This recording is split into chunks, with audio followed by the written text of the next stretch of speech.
আসসালামু আলাইকুম everyone, welcome to my new video. তো এই তো আমি রোস্ট বানানোর প্রিপারেশান নিচ্ছি। মাংসগুলো ভালো করে ধুয়ে এখন আমি লবণ দিয়ে, তারপরে মরিচের গুঁড়া আর আদা রসুন পেস্ট, এই তিনটে আইটেম দিয়ে আমি এখন মাখিয়ে নিব 10 মিনিটের জন্য।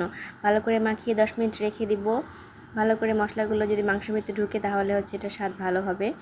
আর এই তো আমি ফ্রাই প্যানটা চুলা হিট করার জন্য দিয়ে দিলাম আর কিছু তেল দিয়ে, তেলটা ভালো করে গরম হলে তারপরে আমি মাংসগুলো এখন ভেজে নেব, রোস্টগুলো ভেজে নেব। এই আর কি, রোস্টগুলো ভালো করে ভেজে নিলে হালকা ব্রাউনিশ করে নিলে ভালো হবে, কারণ বেশি ভাজলে পরে মুচমুচে হয়ে যায়, পরে মাংসটা শক্ত হয়ে যায়, খাইতে ভালো লাগবে না।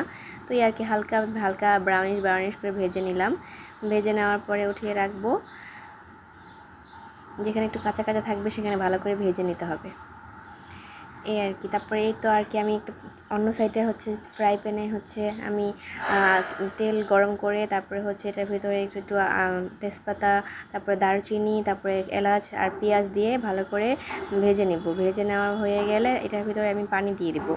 পানি দেওয়ার পরে আমি একটু মশলা অ্যাড করব, সেটা একটু আদা রসুন পেস্ট, তারপরে একটু বাদাম বাটা, তারপরে আমি দিব কি একটু মরিচের গুঁড়ো, তারপরে দিব লবণ। এই আর কি, এগুলো দিয়ে ভালো করে কষিয়ে নিতে হবে। ভালো করে কষিয়ে নেওয়ার পরে আমি এখন আরেকটা মশলা মিক্স করব, সেটা রাঁধুনি মিক্স মশলা। সেটা আমি ভালো করে একটু পানি দিয়ে গুলিয়ে নিব, গুলিয়ে এক সাইডে রেখে দিব।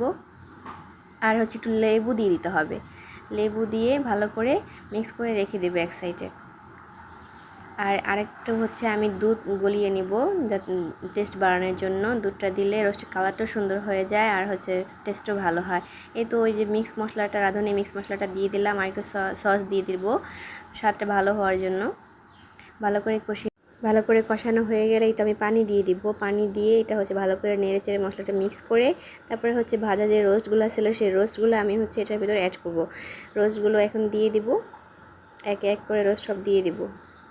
রোস্ট দেওয়া হয়ে গেলে এখন আমি ভালো করে নাড়াচাড়া দিয়ে ভালো করে নেড়ে তারপরে এটাকে আমি একটু দুধ যে গলিয়ে রেখেছিলাম সেটা আমি দিয়ে দিব। দেওয়ার পরে কাঁচামরিচ ছিটিয়ে তারপরে এটা আমি ঢেকে দিব।